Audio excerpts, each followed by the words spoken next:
bakunzi namwe bene data muri hano ndetse n'abadukurikirira kuri radiyo, ku bwanje n'ibakwe ridasanzwe kubana namwe muri kano kanya kugira ngo nsabikanye namwe uyu mwanya wo gusabikanya ku ijambo ry'Imana, ndetse turabire hamwe biciye mu byanditse aho twisanze mu mugambi w'Imana. Mbega n'ibihe bintu Imana iba iri kurashitsa muri kino gihe cy'iherezo. Kubw'iyo mpamvu nashaka gusoma muri Matayo mweranda igice cya 24 umurongo wa 33 aho Yesu Kristo atubwira ati: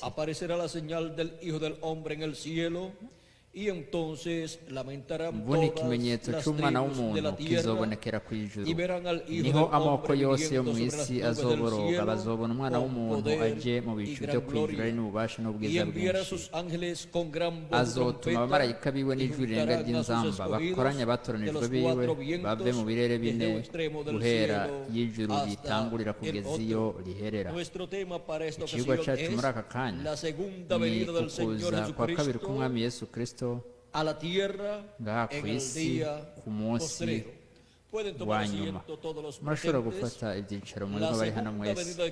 Ukuza kwa kabiri kwa Kristo ku munsi w'iherezo canke twavuga mu kimpumbi c'indwi, iryo ni isezerano rikomeye cyane ryashizweho mu byanditswe muri kino gihe c'iherezo, kandi ikiremwa muntu cyane cyane ishengero ry'Umwami Yesu Kristo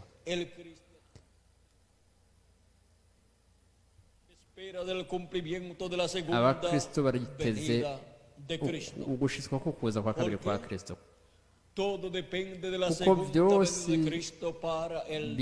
bibikesha ukuza kwa kabiri kwa Kristo ku munsi w'iherezo, kwaba ukuzuka ku bapfuye bizera Kristo ndetse no guhindurwa kuri twebwe abakiri bazima. Ndetse no kugira ngo hashobore guhindurwa abakiri bazima, birakenewe ko bumviriza ijwi inzamba y'iherezo canke ijwi rirenga ry'inzamba. No kuvuga ko ari ijwi rya Kristo rituvugisha, riduha ubutumwa bwiza bw'ubwami. Kubw'iyo mpamvu ni ingirakamaro cyane ku bizerero Kristo uko kuza kwa kabiri kwa Kristo. Nuko ikiremwa muntu ntikizi ahazokuzurira ukuza kwa kabiri kwa Kristo, nubwo bazi ahujurijwe ukuza kwa mbere kwa Kristo. Byuzuriye hagati mu ihanga ry'Abaheburayo hariya mu gihugu cya Isirayeli. Ubu rero tubona ko kuza kwa kabiri kwa Kristo ari ibanga rikomeye cyane kurusha uko ukuza kwa mbere kwa Kristo ryari ibanga. Iryo banga niryo Kristo yavuze ko avuga ko atanumwe haba mu ijuru arizi uwo munsi wariwo n'isaha iyo ariwo, nubwo wowe abamarayika canke umwana, kiretse Data gusa. Kuko iryo banga ntiryoshoboye kugururwa muri kiriya gihe, ndetse no mu gihe c'abatumwa no mu gihe c'intumwa z'ibihendwi by'ishengero mu gihe c'abanyamahanga. Iryo shengero ryo kugururira ishengero ry'Umwami Yesu Kristo ku munsi w'iherezo, ari wo munsi imbere y'Imana uhura no kuza kwa kabiri kwa Kristo. Kandi umunsi wo kuza kwa kabiri kwa Kristo ari umunsi w'iherezo. Icyo ni ikintu gishinzwe ku kiremwamuntu, kandi ni n'igihe gihimbaye cyane ku bana b'Imana. Nuko rero ni ingirakamaro gutahura icyo ari cyo ukuza kwa mbere kwa Kristo, nuko mu nyuma umuntu agatahura icyo ari cyo ukuza kwa kabiri kwa Kristo, ndetse n'inyungu bizoba bituzaniye, ibyo Kristo azotuzanira mu kuza kwa kabiri kwiwe. Ukuza kwa mbere kwa Kristo nk'uko ibyanditse bibivuga byotangurijwe n'umuvugishwa ari we ariko arategura inzira ayitegurira umwami. umuvugishwa Yesaya mu gice cya 40 yaravuze ku bijyanye n'uwo muvugishwa atubwira uhereye ku murongo wa 3 mu gitabo ciwe. aravuga muri buno buryo bukurikira, ndashaka kwasoma: ijwi ry'usemerera ati nimutegure inzira y'uhoraho mu bugaragwa, musenere Imana yacu inzira y'igiroro mu bweranyange. umwonga wose uzokuzuzwa n'umusozi wose n'akarambi bizoringanizwa, aho udutumba tuzotega uduhogoro ducike ikiyaya. maze ubwiza bw'uhoraho buzohishurwa, kandi abafise umubiri bose bazobubonera rimwe, kuko akanwa k'uhoraho ariko kabivuze. ijwi ry'uvuga ati semerera, uwundi ati semerera iki? ati abafise umubiri bose ni ibyatsi gusa, n'ubwiza bwabo bwose bumeze nk'amashurwe yo ku musozi. ibyatsi biruma, amashurwe agakabirana, kuko impwemu z'uhoraho zibihuhako. ni ukuri abantu ni ibyatsi gusa. ibyatsi biruma, amashurwe agakabirana, ariko ijambo ry'Imana yacu rizohoraho ibihe bidashira. yewe ubarira Siyoni ubutumwa bwiza, dore umusozi muremure, yewe ubarira Yerusalemu ubutumwa bwiza. semerera cyane ushimitse, semerera ntutinye, ubwire ibisagara by'i Buyuda utehe Imana yanyu. uhoraho Imana azoza afise ubushobozi, kandi ukuboko kwiwe kuzomutwarira. raba azozanye impera, kandi inyishu yiwe iri imbere yiwe. urabona aha muri Malaki naho nyine havuze ngo ndatumye intumwa imbere yanje integurire inzira. azoza giturumbuka mu rushengero rw'uyu mwami, uwo mwebwe murondera kandi munezererwa. ni marayika w'isezerano, uwo mwebwe mwifuza. iharaje niko uhoraho n'ingabo agize. araje niko uhoraho nyine ingabo agize. nuko rero hano turahafise isezerano ryo kuza kwa Mesiya. iryo sezerano turabona yuko ryashyizweho kuva mu isezerano rya kera, kandi turanabona ko kuva no mu itanguriro iryo sezerano ryari ryarashinzwe mu kiremwamuntu. igihe Imana yasezerana ko urubyaro rw'umugore, mu itanguriro 3:15 aho haravugwa ku bijyanye no kuza kwa Mesiya, ari we yoje biciye mu mugore. ariko nta n'umwe yari azi ingene na ryari naho canke ico gihugu yobayemo uwo mugore. ariko kubw'uko icyanditse gifise imvo, hari tubona ko biciye mu myaka myinshi, ibihe, ibiringo, Imana yagiye irerekana umuco mwinshi ku bijyanye n'iryo sezerano, kugeza bishyitse aho umuvugishwa Yesaya mu gice c'14 aduha umuco mwinshi ku bijyanye n'umwana w'uwo mugore, ari we Imana yari yaravugiye mu itanguriro. nuko aratubwira uku gukurikira: umwami ubwiwe azotanga ikimenyamenye, umugore azosamina, inkumi zosamina, ibyara umwana w'umuhungu, kandi azokwitwa Emanuweli. Emanuweli bisobanura Imana kumwe natwe. aha aratwereka ko umwana w'inkumi yobaye ari Imana kumwe natwe, Imana kumwe n'ibiremwa abantu. yobaye ari Imana yambaye umubiri, yobaye ari Imana yiyambitse umubiri w'inyama n'amaraso, nk'uko ndetse biciye no mu muvugishwa Malaki tubibwirwa. avuga ngo kandi azoza giturumbuka mu rushengero rw'uyu mwami. ninde yoje? ni umwami Imana ya Aburahamu, Isaka na Yakobo, ndetse n'imana y'ikiremwa muntu cyose. Marayika w'isezerano uwo mwebwe mwifuza, uwo munezererwa, ninde yoje? Ni umwami, marayika w'isezerano, ari we yari yarabonekeye Aburahamu, Isaka, Yakobo, yari yarabonekeye na Mose, ndetse na Mose yari yaravuze ngo yaramubwiye ngo ndi Imana ya Aburahamu, Isaka na Yakobo. None ninde yabwiye gutyo Mose? Ni marayika w'uhoraho, kuko uyu marayika w'uhoraho ni Imana ubwayo, Imana ubwayo yiyambitse umubiri wayo wa teofaniya, kandi yari yambaye umubiri wayo wa teofaniya imenyekana nk'umumarayika w'uhoraho. Nuko rero uyu mumarayika w'uhoraho yoje ku kiremwa muntu mu gihe cyagenywe n'Imana kugira ngo hakorwe igikorwa cy'ubucunguzi, mbere gutya akureho icyaha cy'ikiremwa muntu. Kandi igihe yaza, turabona ko yaraje mu muntu uwo Yesu w'i Nazareti. Uwo yabaye umwana w'inkumi, uwo Imana yari yaravuze biciye mu mvugishwa n'Imana Yesaya, ndetse biciye no mu mvugishwa n'Imana Maraki. Yesu w'i Nazareti nticyari ikindi kiretse marayika w'uhoraho cyangwa marayika w'isezerano, ariyo Mana ubwayo nyine yiyambitse umubiri w'inyama n'amaraso, umubiri w'umuntu. Nticyari ikindi, yari Emmanuel, bisobanura ngo Imana kumwe natwe. Kugira ngo akore iki? Kugira ngo akureho icyaha cy'isi.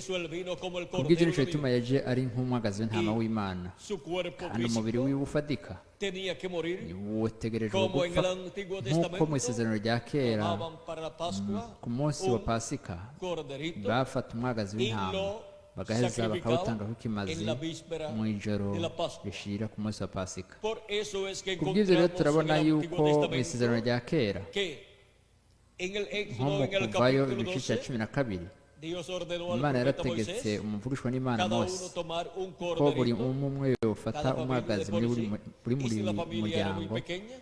umuryango ubaye ari mutoyi wo kwiyunze uri kwiyunga n'undi muryango, bakakira umwagazi bakawutanga, gutyo bawishe bagaheza bagafata amaraso yawo bakawucucagira ku bishimaryango by'inzu zabo, ndetse no ku madirisha y'inzu.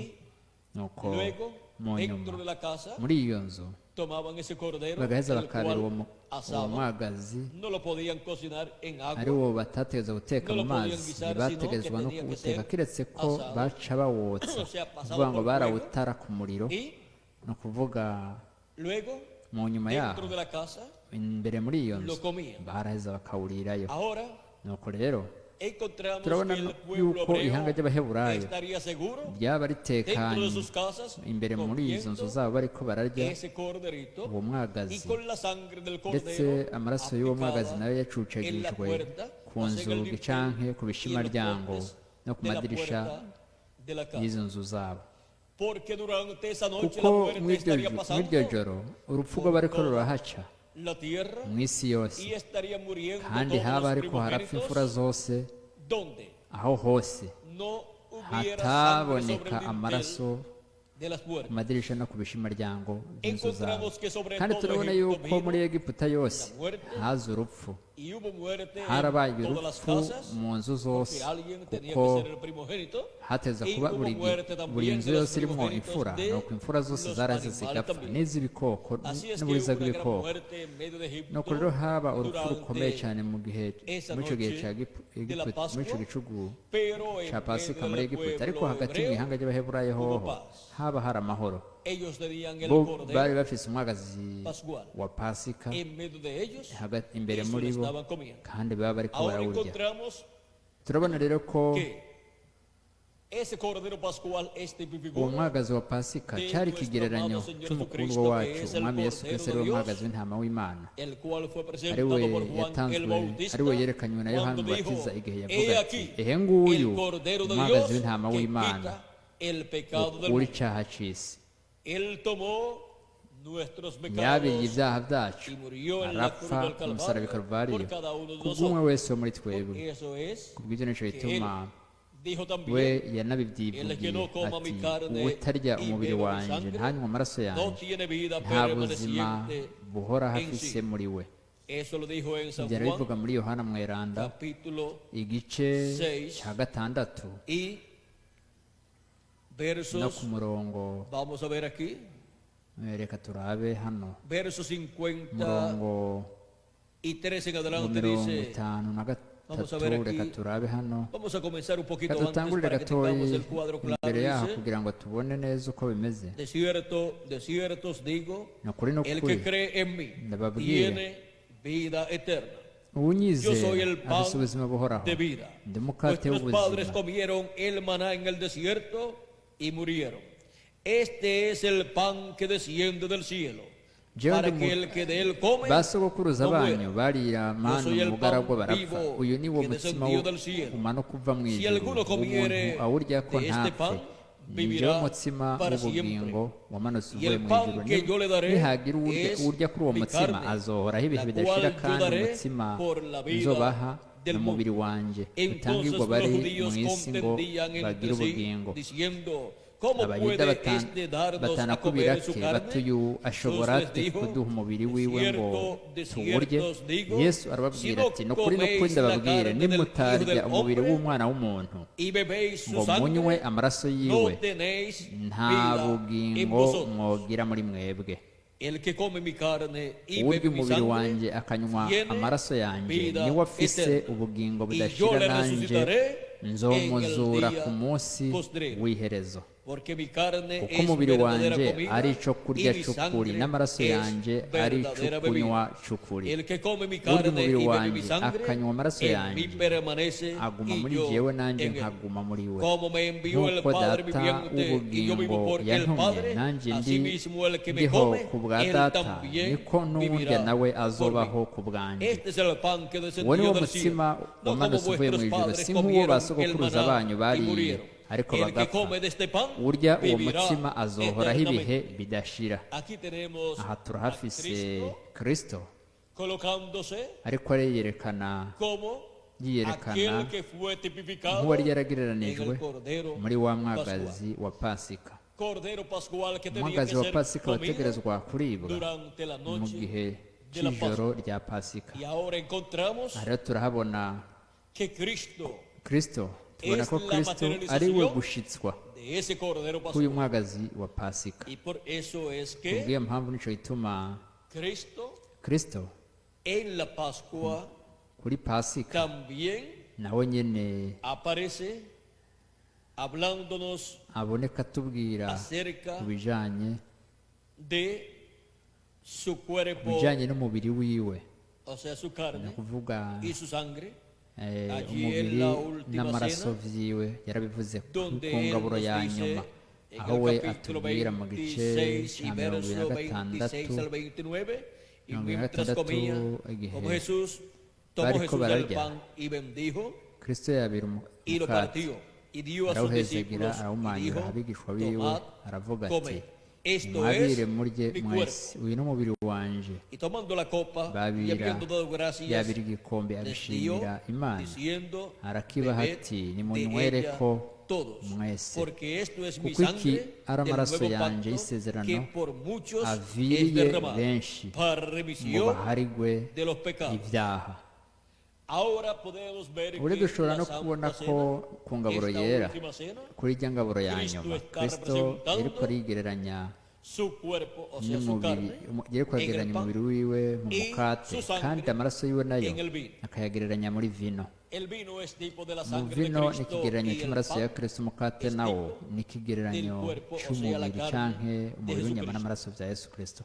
Y kandi aquí podemos ver aha turashobora kubona cómo Cristo ko nk'uko le kristo dio a sus discípulos yahaye abigishwa pan biwe umukate na vino tipo ariko de sí ikigereranyo mismo, ciwe ubwiwe lo cual ari byo él en la cruz del umusaraba Calvario karuvariyo realizó, yashikije muriendo en la cruz del yarapfuye ku Calvario musaraba para karuvariyo darnos kugira ngo aduhe su carne umubiri wiwe y su sangre n'amaraso yiwe para la kugira remisión kubwo de nuestros gukugwaho pecados. kw'ibyaha byacu Y luego nuko mu nyuma encontramos turabona ko que en la cruz del ku Calvario musaraba karuvariyo se materializó harashikijwe lo que estaba ibyo tipificado byari en byaragereranijwe el Cordero mu Pascual mwagazi wa del pasika Antiguo wo mu Testamento isezerano rya kera para luego kugira efectuarse gutyo la mu nyuma salida habeho del kuvayo pueblo hebreo kw'ihanga ry'abaheburayo de la esclavitud bava mu buja en Egipto, bwa egiputa conforme a nk'uko como Dios había prometido imana yari al yarabisezeranije profeta y biciye mu patriarca Abraham, mvubishwa sogokuru wa lo aburahamu cual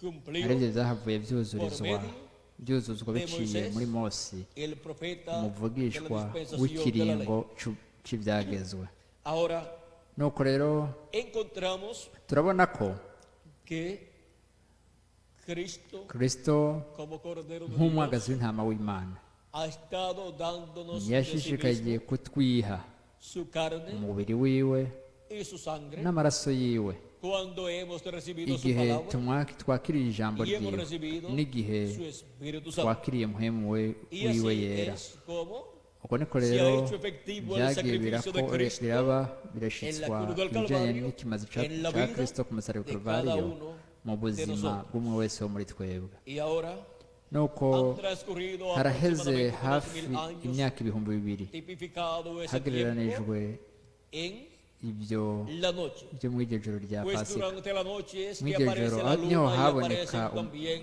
turabona las ko mu estrellas. ijoro haboneka Y por eso la ukwezi iglesia hakaboneka del Señor n'inyenyeri Jesucristo, nicyo gituma ishengero ry'umwami yesu kirisito ryagereranijwe En la luna, mu kwezi pasando por 7 ariko etapas twaciye mu ntambuko durante ndwi las 7 ni ukuvuga muri edades ibyo de la bihembwe iglesia. by'ishengero Y ry'abanyamahanga los mensajeros kandi fueron intumwa representados zagereranijwe en 7 estrellas, mu nyenyeri los indwi cuales son los 7 ángeles arizo mensajeros de las bamarayika 7 ntumwa edades ndwi de la w'ibihe iglesia. ndwi by'ishengero ry'abanyamahanga Toda esa labor ico gikorwa cyose representada en la luna y en las cyaragereranijwe estrellas y en la mu noche kwezi n'inyenyeri mu ijoro rero a estos 2000 años turabona ko ariko que han habaye hagereranijwe muri iyi myaka Y luego, ibihumbi bibiri hafi para el tiempo mu nyuma de la mañana mu gihe cy'igitondo es que aho niho todos los hijos de abahungu Dios n'abakobwa b'imana bose saldremos libres. twosohotse Los muertos en tubohotse Cristo resucitarán. abapfuye bizera Nosotros kristo los que bakazuka natwe vivimos bakiri seremos bazima tugaheza transformados. tugahindurwa Y estaremos libres. tuzoba Será tubohotse esa libertad hazoba gloriosa habaye de los hijos de kubohoka Dios, de la guhimbaye cual kw'abana nos habla b'imana aribyo tubwirwa el apóstol San Pablo n'intumwa pawulo en Romanos mu baroma capítulo igice 8 cy'umunani y versos no ku murongo 14 en adelante, wa donde cumi nos na kane dice: ahatubwira porque todos los que son guiados por el Espíritu de Dios, estos son hijos de Dios. aho abarongorwa na Estas muhemu personas w'imana son bose las nibo que bana creen en b'imana Cristo como su abo Salvador y n'abizera han kristo recibido nk'umucunguzi su wabo Espíritu Santo y son guiados por abo el Espíritu Santo. n'abarongorwa na muhemu w'imana Pues no habéis recibido el Nuko espíritu de rero esclavitud para ntitwakiriye estar otra muhemu vez en w'ubuja temor, ngo sino que habéis dutinye, recibido ariko el espíritu twaronse de adopción, muhemu por el cual clamamos, y'ukuragwa Abba, aricyo gituma Padre. dutaka ngo El Espíritu aba mismo da data testimonio de muhemu nuestro bwiwe espíritu arabwira de que nicyo abona somos yuko hijos turi de Dios. abana b'imana Y si hijos, ko turi abana también turi rero herederos de Dios. n'abaragwa b'imana También kandi herederos, turi herederos de Dios y coherederos con turi Cristo, n'abaraganwa na si es kristo que padecemos nimba juntamente con Él, tubazanwa para que nawe kugira juntamente ngo con Él tubone seamos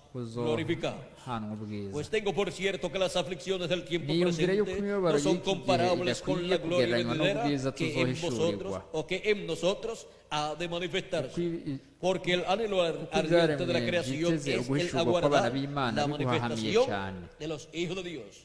Esta manifestación de kuko los hijos de ibyaremwe Dios byiteze será en ukwigaragaza cuerpos kw'abana b'imana ni eternos ukuvuga ngo y kuba turi mu mibiri con ihoraho un espíritu kandi de dufite na paz muhemu ya eterno teofaniya en ihoraho de ese imbere cuerpo. muri iyo mibiri Eso es también llamado uko niko la kwitwa plenitud kandi umwuzuzo del Espíritu wa Santo muhemu yera en cada uno muri umwe de los umwe hijos de wese Dios. wo mu bana b'imana Porque con la plenitud kuko del Espíritu Santo es que nosotros kubw'uko obtendremos kuronka el umwuzuzo wa cuerpo muhemu yera niho eterno tuzoba que turonkeye Él umubiri nos uhoraho ha ari wo prometido. twasezeraniwe Y sigue nuko diciendo, rero harabandanya porque toda la creación fue ati sujetada kuko ibyaremwe byose a vanidad, byagezwe no por no su kuganzwa propia n'ibitagira voluntad, ikimazi kandi si sino ibyo por causa zabyigombye del que ariko la sujetó byagezwe en n'iyageze ko esperanza. biganzwa bityo Porque también la creación misma kugira ngo será libertada de la byizigire esclavitud yuko de nabyo corrupción a la bizocungurwa libertad n'ibibija gloriosa de los dukubura hijos de Dios. bizohabwa Porque ukwidegembya gufatana sabemos que n'ubwiza toda la bw'abana creación b'imana gime a kuko una tuzi y aún está con yuko dolores de ibyaremwe parto byose hasta binihira ahora. hamwe Y kugeza no solo ella, sino que binihira también hamwe nosotros bikaramukirwa mismos que hamwe tenemos las kugeza primicias n'ubu del Espíritu, kandi nosotros si icyo también gusa ariko gemimos natwe dentro de abafite nosotros ubushobozi wa mismos, muhemu natwebwe nyine esperando la tumira mu mitima adopción, yacu la twiteze redención gucika de abana nuestro b'imana cuerpo. niko ¿Qué es gucungurwa la kw'imibiri adopción yacu? para los hijos e hijas de Ni Dios? iki ugucungurwa Es ku la bana redención b'Imana? de nuestros Ni cuerpos. ugucungurwa Es kw'imibiri, la transformación de ni nuestros uguhindurwa cuerpos kw'imibiri para yacu nosotros los que vivimos kuri twebwe y bakiri para los bazima, muertos en ku bapfuye Cristo bizera es Kristo la nabo resurrección no de ellos kuzuka en kwabo cuerpos bazukira eternos. mu mibiri ihoraho. Y así Gutyo es como seremos niko nosotros twebwe libertados tuzobohoka en el día postrero, ku munsi wa recibiendo nyuma mu un kwakira cuerpo eterno y umubiri uhoraho glorioso kandi para ser w'ubwiza imagen y kugira ngo semejanza tugire ishusho de nuestro n'akameremere amado by'umukundwa Señor wacu umwami Jesucristo. Yesu Kristo. Y así es como nuko rero bimeze los hijos e hijas de gutyo ku Dios bijyanye n'abahungu serán restaurados n'abakobwa a b'Imana la aho vida tuzogaruka mu buzima buhoraho para vivir en un kugira ngo cuerpo tube mu mibiri ihoraho y tener kandi también tube todo lo dufise que perdió n'ibintu Adán byose y Adamu na Eva en la Eva caída. batakaje hariya mu gihe Adán cyo y Eva kugwa. perdieron Adamu na Eva baratakaje el título de propiedad, igitabo gihesha uburenganzira kumwe Perdieron n'ibintu, también baratakaje el derecho a la n'uburenganzira vida eterna ku buzima y buhoraho perdieron kandi también baranatakaje el cuerpo eterno. batakaje Perdieron ubuzima la buhoraho, oportunidad de vivir en el cuerpo que Dios les batakaje dio. ukubaho mu mibiri bari bafise eternidad. gushitsa ibihe bidashira. Ellos perdieron Bo batakaje esa bendición. Pero ahora uwo para el día mugisha. postrero, para el tiempo final ariko o séptimo ubu milenio, muri iki gihe serán restauradas todas las cosas a los hazogarurwa ibintu hijos byose ku bana e hijas de b'Imana Dios. bigarurwa Los hijos e hijas de Dios abo son n'abahungu los b'Imana miembros del aribo cuerpo bagize místico de umubiri w'ibanga wa Cristo, Kristo, los redimidos con la sangre de abo Jesucristo, n'abacunguwe n'amaraso ya Kristo, los que están aho escritos en el libro de la vida nabo del banditse Cordero mu gitabo desde cy'ubugingo antes cy'umugezi de w'intama, la fundación abo del mundo.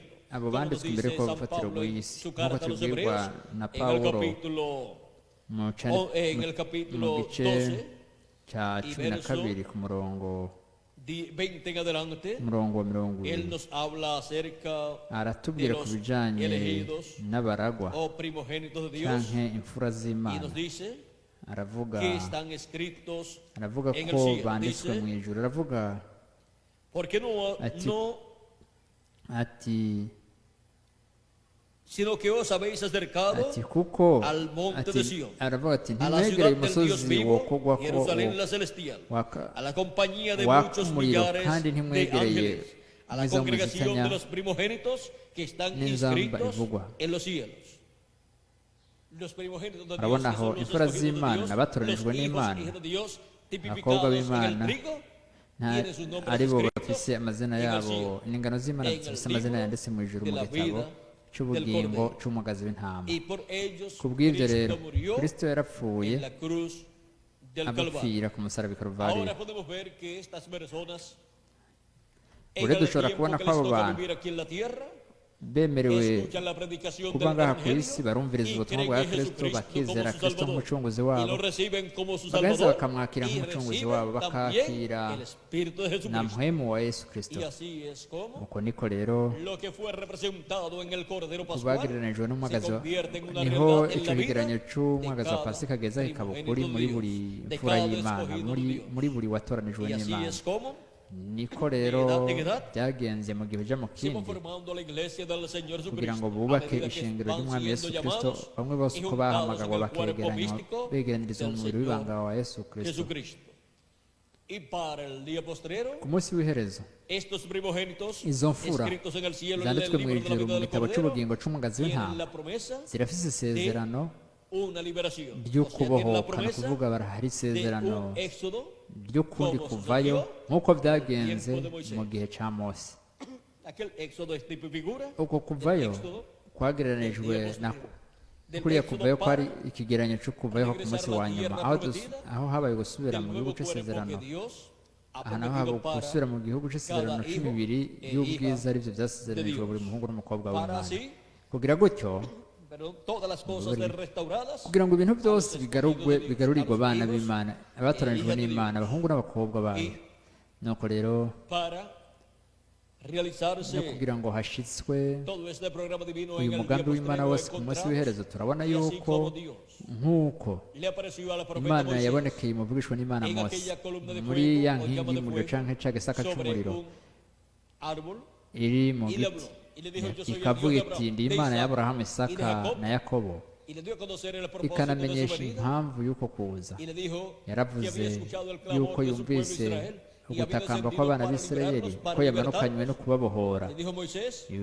ibwira Mose iti ngo ve a Egipto genda hariya muri para que egiputa saques a mi kugira ngo pueblo ukure Israel abantu banje b'abisirayeli muri egiputa y yo estaré nzoheza contigo mbane nawe y yo pondré mi palabra en nzoshira tu boca mu kanwa kawe ijambo Tú vas a hablar ryanjye lo que yo kandi te uzovuga mande. icyo nkugeze vean ustedes la murabona comisión mwebwe iki que gikorwa recibió Moisés mose yari para ahawe la liberación del pueblo kubohoka hebreo kubwo kubohoka kw'ihanga Y ry'abaheburayo para ndetse el postrero, ku munsi w'iherezo naho nyene el ministerio de Moisés ubukozi estará en la bwa tierra mose por buzaba buri segunda ku vez, isi mu nshuro igira para kabiri la ndetse liberación, haba ari no kubwo no de los kubohoka siervos de Dios sino atari de los ku hijos bashumba b'imana e ariko hijas de ku Dios bahungu n'abakobwa para la b'imana liberación ni kubwo de los kubohoka escogidos de Dios, de los kw'abatoranijwe miembros del n'imana cuerpo abagize místico de umubiri w'ibanga Cristo, wa kristo los cuales resucitarán ari en bo cuerpos eternos, bazuzukira mu bihoraho los que han partido, abo y bagiye nosotros los que vivimos natwe abakiri seremos bazima tuzoheza duhindurwe Para eso, ku bw'iyo mpamvu el ministerio de Moisés ubukozi estará bwa aquí mose buzaba buri en hano la tierra ku isi por segunda vez ku nshuro igira en kabiri el día ndetse postrero. ari no ku gihe cy'iherezo la ku munsi comisión wa nyuma de buzaba traer el bufise mensaje ubukozi del bwo evangelio kuzana del ubutumwa bwiza bw'ubwami para la liberación kubwo kubohoka de los hijos e hijas kw'abahungu de Dios. n'abakobwa b'imana Recuerdan ustedes que Dios mwibuke dijo al mwebwe profeta Moisés, iby'imana yabwiye umuvugishwa n'imana mose déjame destruir ati ndeka a este pueblo, reka y yo ndandurire te pondré ihanga sobre otro nzogushira pueblo ku rindi hanga rirengeye iri ¿qué otro pueblo mbega mayor n'irihe hanga puede riruta existir que ririya la ryoshobora iglesia kubaho del Señor Jesucristo? rikabaho riruta ishengero ry'umwami La yesu iglesia kirisito del ishengero Señor ry'umwami Cristo yesu es un kirisito pueblo ni mayor ihanga ryo que el hejuru pueblo hebreo. riruta La iglesia ihanga del Señor ry'abaheburayo Jesucristo ihanga es ry'umwami yesu kirisito el pueblo ishengero ry'umwami yesu kirisito de ni los ryo hanga escogidos de Dios, de los ririmo hijos abatoranijwe e n'imana hijas de Dios. abahungu n'abakobwa Y el b'imana pueblo hebreo es el abaheburayo bo pueblo de los ni siervos ihanga de ry'abakozi Dios. ry'abashumba ¿Y b'imana qué es mayor ante none la presencia de ninde Dios? Un hijo ahambaye imbere o un y'imana siervo. ni umwana canke Un n'umushumba hijo es mayor. umwana ni we Por lo tanto, el ahambaye ministerio de kubw'ibyo Moisés rero está ubukozi bwa prometido mose para ser bwarasezeranijwe ko buzoshigwa En medio de un pueblo hagati mayor, mu ihanga en medio de rirengeye la rya iglesia mbere del Señor Jesucristo, ariryo shengero ry'umwami en el yesu día kirisito postrero. ku munsi Y w'iherezo después irá mu nyuma yaho en medio de la iglesia del Señor hazoba Jesucristo cuando se haya llevado a cabo hamaze el gukorwa ibikorwa programa mu correspondiente shengero al ry'umwami día yesu postrero en kirisito medio de ku la gikorwa iglesia del Señor gihura Jesucristo. n'igihe cy'iherezo ku Luego munsi irá wa al nyuma pueblo mu hebreo nyuma ese yaho ministerio hazoba kuja con el mensaje ku ihanga ry'abaheburayo del Evangelio del Reino. O sea, hajyanye con el ubutumwa bwiza mensaje bw'ubwami de la aho segunda tubona ko hazoba venida de hajyanye Cristo ubutumwa bujyanye no como kuza el kwa león kabiri kwa de kristo la tribu de aje Judá, nk'intambwe como rey de y'umuryango wa reyes yuda y aje señor de nk'umwami señores, w'abami n'uganza en su abaganza obra de reclamo. mu gikorwa cyo kwisubiza Es muy importante ni ingirakamaro entender cyane que la primera venida de Cristo fue como el gutahura Cordero de Dios ko para quitar ukuza el kwa mbere pecado kwa del mundo. kristo kwari Pero nk'umuhagazi w'intama la w'imana kugira ngo segunda akure venida icyaha de cy'abari mu Cristo isi ariko es kuza kwa kabiri kwa como el kristo león aho de hoho la tribu de Judá, aza nk'intambwe como rey de y'umuryango wa reyes yuda y umwami señor w'abami de ndetse señores, n'ubuganza en su abaganza obra de aje mu reclamo, gikorwa ciwe cyo para kwisubiza reclamar kugira todo ngo lo que él ha yisubize redimido ibintu byose con su yacunguje sangre amaraso preciosa, yiwe y'agaciro para reclamar a todos kugira sus ngo escogidos, arekarame los que han yishuze partido ya abatoranijwe y los que están biwe vivos, bose y para abagiye reclamar n'abakiri todo bazima aquello a kugira lo ngo cual él yishuze tiene derecho. ibintu byose afitiye uburenganzira Lo cual incluye ari también ari byo tubona ko al harimo pueblo hebreo n'ihanga ry'abaheburayo y ndetse también incluye hakabamwo el trono n'intebe ya para dawidi restaurar el kugira ngo habe trono de ukugarurwa David kw'intebe y ya el dawidi reino de ndetse David, n'ubwami bwa dawidi y restaurar el nuko reino rero de habe Dios ukugarukanwa en k'ubwami este planeta bw'imana tierra kuri uyu en mubumbe medio w'isi del pueblo hebreo. hagati mu ihanga Y reinar ry'abaheburayo sobre el pueblo hebreo y luego azoganziriza ku ihanga sobre ry'abaheburayo toda la mu humanidad. nyuma ku kiremwamuntu Esta cyose promesa la iryo tenemos sezerano en turarifise San Lucas muri luka mweranda capítulo 1. igice cya mbere y ndetse veamos aquí reka tubirabe hano versos 30 en adelante de umurongo San mirongo Lucas itatu muri capítulo luka 1 igice dice cya el mbere arcángel umurongo wa Gabriel. mbere wa mirongo itatu A la kubandanya Virgen umumarayika gaburiyeli yabibwiye inkuru Entonces mariya el ángel le dijo, nuko umumarayika aramubwira María, ati no temas, yacu porque utinya has hallado mariya gracia delante de kugira Dios, ubuntu y ahora n'imana concebirás en tu vientre uzosama y darás a inda luz un hijo, ubyare y llamarás umwana su nombre Jesús. uzumwite Yesu. Este será grande Uwo y será llamado Hijo del azoba mukuru Altísimo. Y azokwitwa el umwana Señor Dios w'isumba le dará byose el kandi trono umwami de imana David su azomuha padre intebe y y'ubwami ya reinará sekuruza sobre la casa de dawidi Jacob para ahangame siempre mu y su nzu ya yakobo reino ibihe no bidashira tendrá fin. ubwami bwiwe ntibuzogira Aquí tenemos la iherezo promesa aha turahafise de la isezerano restauración ryo kugarurwa del reino y k'ubwami trono de David n'intebe y'ubwami ya sobre el dawidi pueblo hebreo. ku ihanga ry'abaheburayo Y esto será ibyo por medio bizoba biciye de Jesucristo, muri yesu kristo el cual ari we para su segunda venida mu gihe cyo kuza kwa kabiri kwiwe azogarura el trono y el intebe reino de ndetse David, n'ubwami bwa dawidi y así será restaurado el ariko reino niko de rero Dios ubwami bw'imana buzoba en este bugarutse planeta kuri uyu tierra, mubumbe w'isi en medio del hagati pueblo mu ihanga hebreo. ry'abaheburayo Ahora nuko rero encontramos turabona ko